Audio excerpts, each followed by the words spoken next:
Going live. Story time. I am here to tell you that my stories are true. Okay, let me say this. Some of my stories, majority of my stories are true because they're my stories. I'm not usually doing fictional, but a lot of my stories are true. So, I had a story to tell this time about bodyguarding, about fighting, and about sports, and about love, about a lot of it is fun. A lot of it I had fun doing when I was doing it.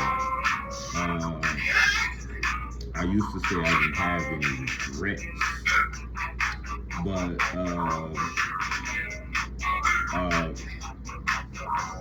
friend of mine, we had a conversation about regrets one time, and I told her, "Oh, I don't have any regrets." Then I thought about it later on, after I, really took into consideration what she had said, and I thought about it. I was like, "Damn, I told her I didn't have no regrets."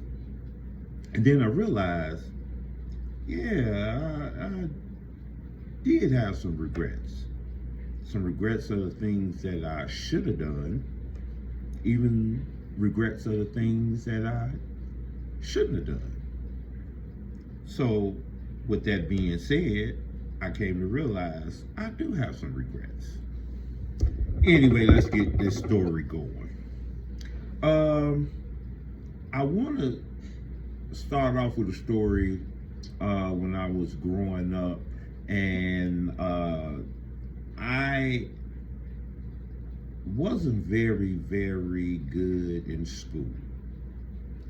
I used to be in school doing clown things to masquerade the things that I wasn't able to comprehend and understand while I was in school for learning. So I was a class clown.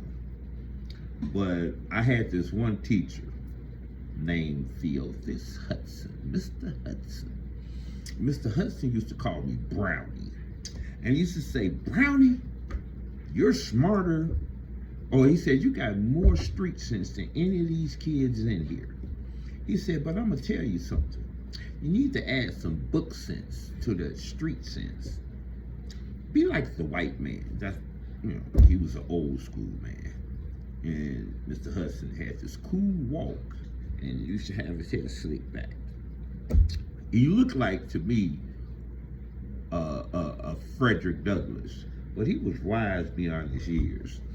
And Mr. Hudson say, "You need to add some book sense to them street sense. Be like the white man." He said, "It's 3 essential things you need to learn in life." He said 3. Put up them 3 fingers. Reading, writing, and arithmetic. So I'm looking at him. He said, "I'm going to tell you why."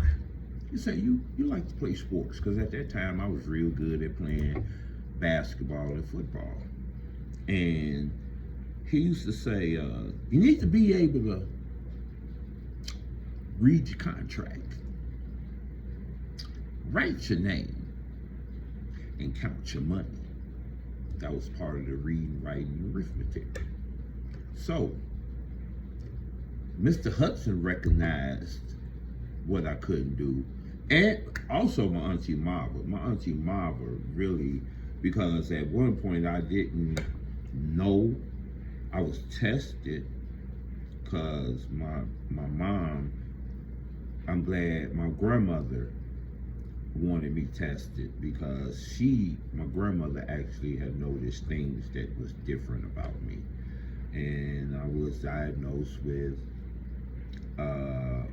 slight autism, because I was really different, and dyslexia.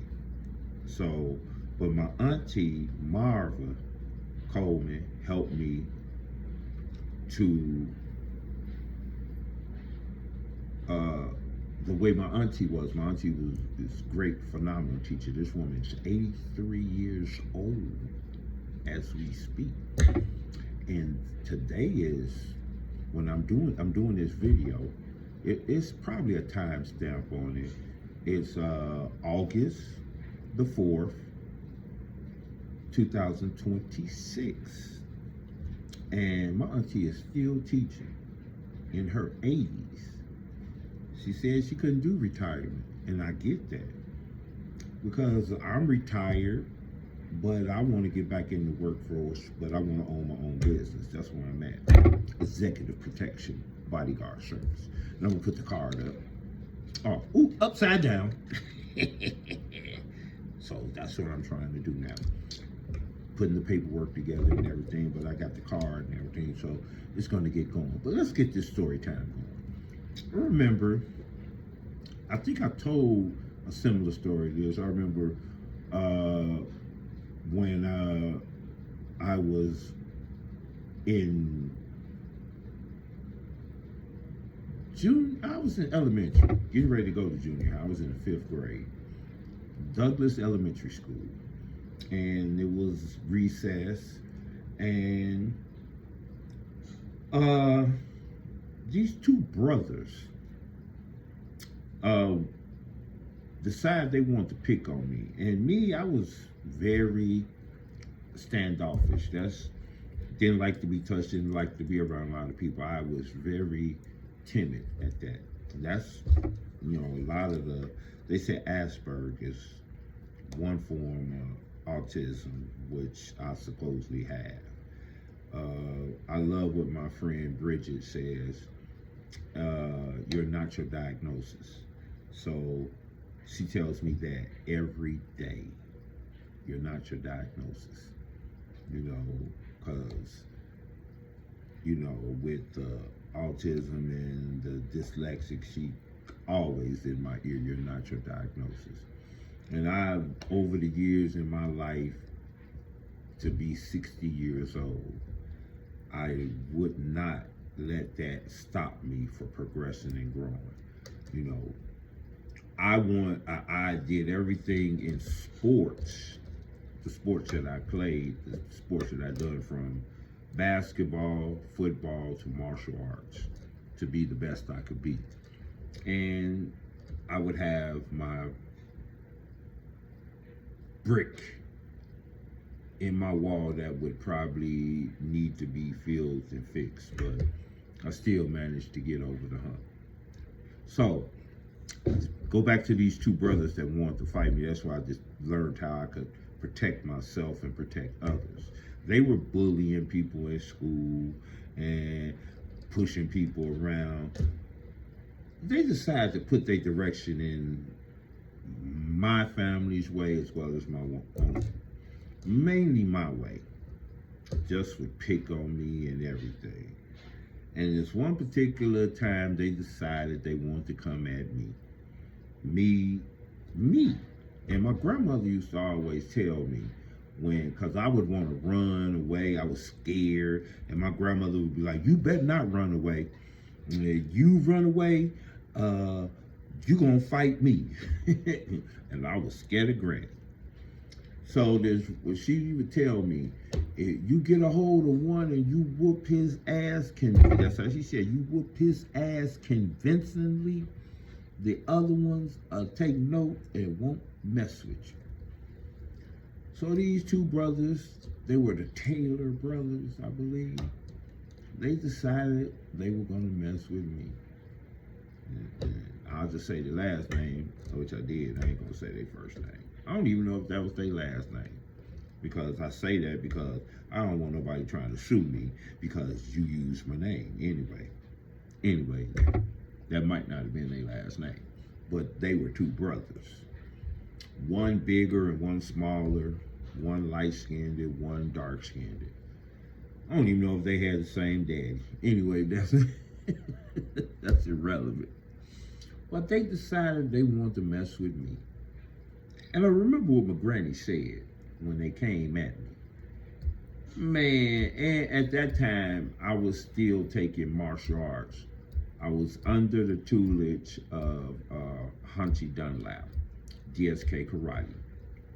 Shout out to Hunchy Dunlap and shout out to Hunchy Howard, my instructor. So they got at me. Man, when they got at me, I unleashed the beast and commenced to whooping their ass. Man, you would have thought this was something out of Marvel comic or out of a Bruce Lee movie or however.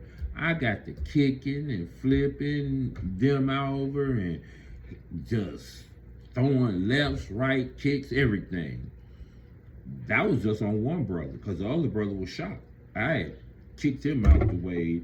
He hadn't got up yet, but when I unleashed on the other brother, what I unleashed on him, the other, he of course he wanted to protect his brother and ran to help him, but when he came my way, he got some. Of course, we had the whole crowd, a circle of kids, fight, fight, fight. Yeah, that shit like that happened. They fighting and I'm giving them the business. I whooped them so good, and the way I whooped them, the principal really took sympathy on them. And they jumped me. But because of the whooping I put on them, of course, you know, they wanted to give me Title 20, what they call Title 20, kick me out of school over this fight. Over this fight. Now, these two brothers had already been in and out the office for fighting and messing with kids. They was also extorting. Yeah, they was taking kids' lunch money. Now, we in the 5th grade. Yeah, they were taking kids' lunch money and taking their lunches. And I think that's what had happened. They decided they wanted to take my Jell-O pudding. No, my Jell-O pudding. And I loved me some Jell-O pudding and chocolate milk. Chocolate pudding and chocolate milk. And they decided they wanted to try to take my chocolate milk and my Jell-O pudding. And they got the beat down. They got a whooping that their mama and daddy should have gave them. I gave it to them. And of course, like I said, the principal at the time wanted to give me Title 20. But she didn't know whose child she decided she wanted to mess with. Grandchild, should I say. Fanella Osceola Webb. God rest her soul, my grandmother. When my grandmother had got wind that they wanted to give me Title 20, and my grandmother came up to that school, I had that grandmother that would wear that duster and sandals, and had a big ponytail, gray, chocolate gray, and that woman was part Indian. She looked like a Samoan grandmother because she was big. Granny was big and big old titties, and you know, Granny was swole. I just think my grandmother was a bodybuilder. Granny came up to that school and she was very tactful.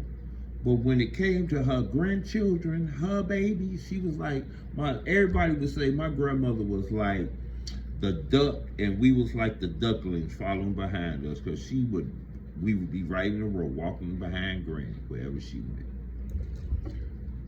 Well, my grandmother got up to that school and gave that principal a piece of her mind. She also called the superintendent at the time because she had speed. I think she had that man on speed dial, and we didn't. There wasn't no cell phones back then. Back in 1975, that was 74, 75 when I was in. I'm showing my age. Well, I don't mind. When I was in elementary. It was the rotary dial phone. For y'all youngsters who don't know about that, the rotary dial phone. It wasn't no, if you had got the push button, you upgrade. And it wasn't T-Mobile, it was Bell, Graham, but that was Bell telephone service back then. But my grandmother got up to that school fast, quick, in a hurry, and Granny didn't drive. She walked. So we stayed on 26th and Harrison. And the school was on Jackson Street. Yep, Jackson. Granny got to that school, gave them a piece of that mind, and let them know you will not be giving him Title 20. Okay?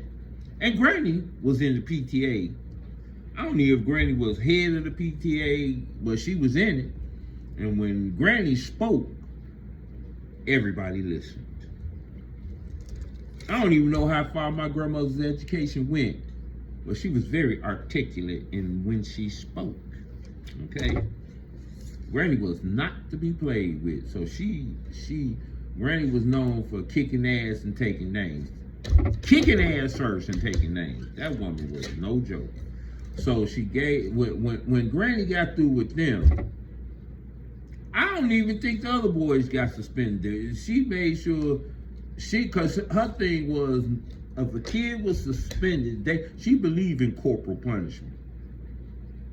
Putting foot to ass. That suspension shit, Granny wasn't for that, because first of all, they don't need to be at home. They need to be in school getting an education. Granny was very adamant in that. Suspending them, find out what's going on at home. But suspending them when they missing days of school, how the hell they gonna learn? That's how Granny was. She believed in whooping ass, and Granny would whoop your kid's ass and tell you why she whooped your kid's ass, because she believed in a village raised children. Okay? The village. If you did something, you got your ass whooped. Okay? So, needless to say, I didn't get suspended. I was able to return back to school, but I gained the respect and a reputation. I was not to be fucked with. Okay? And even now, 6th grade, similar situation. And I say my boy Harold Brown remember this. And this was because of my cousin Stoney, who was a womanizer. And Stoney decided he wanted to mess with the high school, the school bully's girlfriend. And of course I had to go into action at this particular time, because the school bully was about to mollywop Stoney. He was like a year older than everybody. He had flunked. So we was in the 6th grade. He was in the 8th grade, and we was in the 6th grade. He was supposed to be in the 9th grade.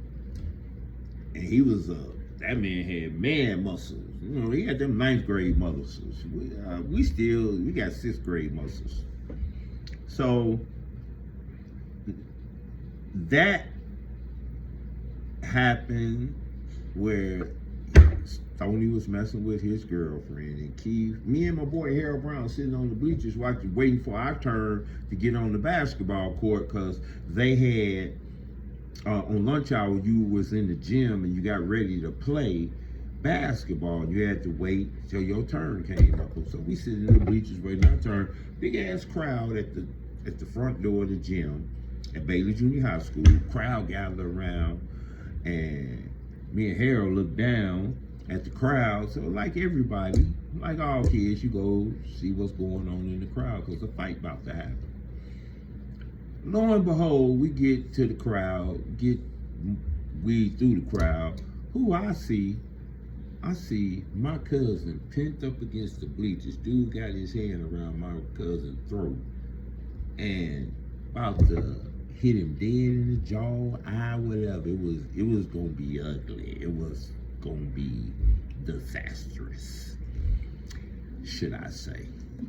That's part of the reason how I end up going and focusing towards being in the protection scheme, protecting others. Because I had an early learner's course in protecting bodyguarding, because I basically bodyguarded my cousin, who was always into something, and I had to come to his rescue. And that's the truth. So I intervened. First I was trying to de-escalate the situation. Talk the guy down from hitting my cousin. Needless to say, this guy was not hearing it. And who this guy was, like I said, God rest his soul. And he was my nemesis at this time. Years later, as adults, we became friends through a mentor. But at that time, we was not friends. Because first of all, you was trying to hurt a family member of mine. First and foremost, I'm trying to de-escalate the situation, talk him down from hitting my cousin, from hurting from my cousin. Because my grandmother, as we were growing up, told me and my siblings and his sister, we were to protect him. Because he was a type 1 diabetic, and any type of scratch or bruise which I learned because I'm a type 2 diabetic, but would take a long time to heal, and he could die from a cut, a bruise. So, of course, trying to protect my cousin and trying to talk the guy down, he was listening. So, it was like I stopped him when he went to hit him, because I still talking to him. I blocked him from hitting him, and from stopping that, I hit him. It was like a quick reaction. Pop, pop. I stung him, shook him, rocked his knees, straight hit to the jaw, knuckle sandwich. And you should have heard everybody was like, ooh, you know how people do when you hit somebody, ooh. Man, when he shook that off, my cousin escaped unscathed, no bruise, took his tail and ran, left me there to pick up the pieces. Now it was me, because I hit it. Now all the energy shifted towards me, of course, because I hit you. That dude came up after that. I didn't have the power then, you know. The technique wasn't totally there, but I got it. And of course, when he got ready to get back at me, because I hit him too, and I was afraid.